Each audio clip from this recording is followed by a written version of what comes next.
محرم الحرام کا اصل پیغام صرف غم نہیں، ایمان، صبر اور قربانی کا ہے۔ 20 محرم سے لے کر 30 محرم تک جو وظیفہ کیا جاتا ہے، آج وہ وظیفہ آپ کو اس ویڈیو کے اندر بتایا جائے گا، اور خاص طور پر آج 30 محرم جمعرات کا دن خاص وظیفہ، یہ موقع بار بار نہیں ملتا۔ جمعرات کا دن بابرکت دن ہوتا ہے اور محرم الحرام کا آخری دن جمعرات کا دن آ گیا ہے۔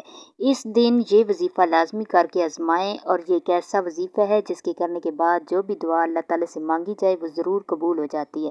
بے شک آپ بھی ایک دفعہ آزما کر دیکھیں، اور وظیفے کو کرنے کے لیے آپ نے ویڈیو کو اینڈ تک ضرور دیکھنا ہے تاکہ کوئی غلطی کوتاہی نہ رہ جائے۔ اگر کوئی غلطی کوتاہی رہ گئی تو پھر وظیفے کا عمل اثر نہیں کرے گا، اور آپ پر کوئی بھی عمل اثر نہیں کرے گا، آپ کی دعا قبول نہیں ہوگی۔ اس لیے اگر آپ چاہتے ہیں کہ ہماری حاجات خواہش پوری ہو تو اس ویڈیو کو اینڈ تک ضرور دیکھیے گا۔ بسم اللہ الرحمن الرحیم، الحمدللہ رب العالمین، والصلاة والسلام علی سید الانبیاء والمرسلین، محمد صلی اللہ علیہ وآلہ وسلم وعلی آل اصحاب اجمعین۔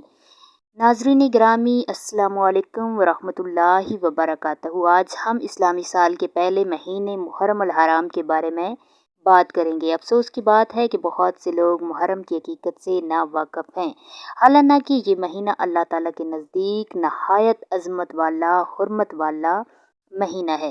اللہ تعالیٰ نے قرآن کریم میں 12 مہینوں کا ذکر فرمایا ہے، جن میں سے 4 مہینے حرمت والے ہیں، یعنی عظمت والے ہیں، اور محرم الحرام انہی میں شامل ہے۔ رسول پاک صلی اللہ علیہ وآلہ وسلم نے محرم کو شہر اللہ یعنی اللہ کا مہینہ فرمایا، جو اس کی عظمت کو ظاہر کرتا ہے۔ محرم الحرام بہت ہی حرمت والا مہینہ ہے۔ اس مہینے میں لڑائی جھگڑا کرنا منع ہے۔ تو آج میں آپ کو ایک ایسا وظیفہ بتاؤں گی جو محرم الحرام کے آخری عشرے میں کیا جاتا ہے، اور یہ ایک ایسا وظیفہ ہے جس کے کرنے کے بعد آپ کی جو بھی حاجت ہوگی، جو بھی خواہش ہوگی، جس مقصد کے لیے بھی آپ یہ وظیفہ کریں گے، انشاءاللہ تعالیٰ وہ ضرور پورا ہوگا۔ تو وظیفہ کیا ہے اور دعا کیا ہے؟ جیسا طریقہ میں آپ کو بتاؤں گی اسی طریقے سے آپ نے وہ وظیفہ کرنا ہے تو آپ کو ضرور پورا ہوگا۔ اگر اس میں کوئی غلطی کوتاہی کی تو آپ کا پھر وظیفے کا عمل نہیں ہوگا اور آپ کی کوئی بھی دعا قبول نہیں ہوگی۔ تو طریقہ اس کا سب سے پہلے یہ ہے کہ اپنے باوضو ہو جانا ہے۔ وضو کرنے کے بعد آپ نے 3 بار درود ابراہیمی پڑھنا ہے۔ 3 بار درود ابراہیمی جو نماز میں آتا ہے وہ پڑھنا ہے۔ اس کے بعد آپ نے یہ دعا پڑھنی ہے، ربنا آتنا فی الدنیا حسنۃ وفی الآخرۃ حسنۃ وقنا عذاب النار۔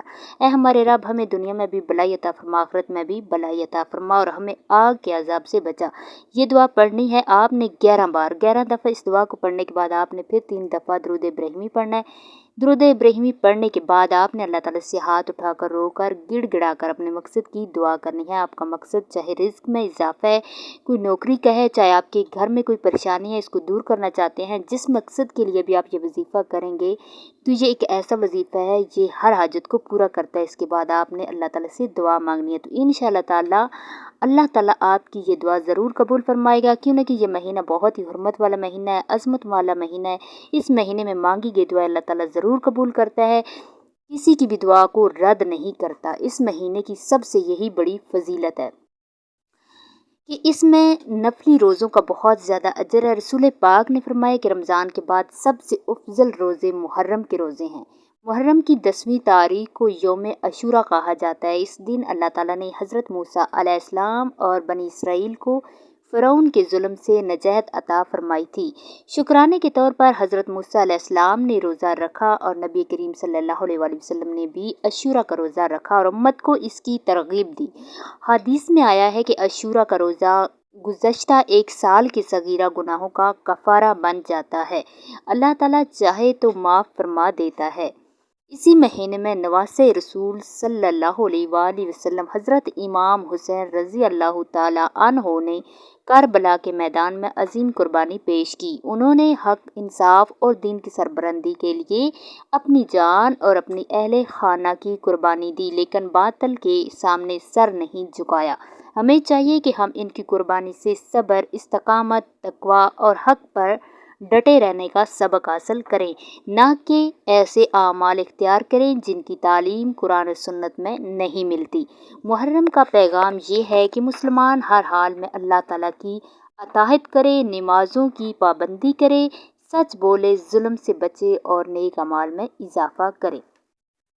آئیے ہم اس عہد کرتے ہیں کہ اس محرم میں اپنے اعمال کی اصلاح کریں گے، عاشورہ کے مسنون روزے رکھیں گے، قرآن کریم کی تلاوت کریں گے، صدقہ و خیرات کریں گے اور اللہ تعالیٰ سے اپنے گناہوں کی معافی مانگیں گے۔ یہ ایک موقع ہے ہمارے لیے اور سال کے بعد پھر یہ موقع ملتا ہے۔ اللہ تعالیٰ ہمیں محرم اور حرام کی برکتوں سے بھرپور فائدہ اٹھانے کی توفیق عطا فرمائے اور ہمیں حق پر ثابت قدم رکھے، آمین یا رب العالمین۔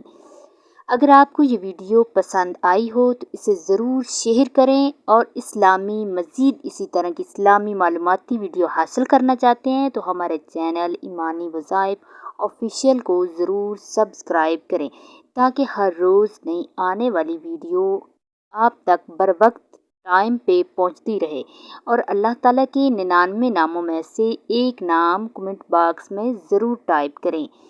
جزاک اللہ، اللہ حافظ۔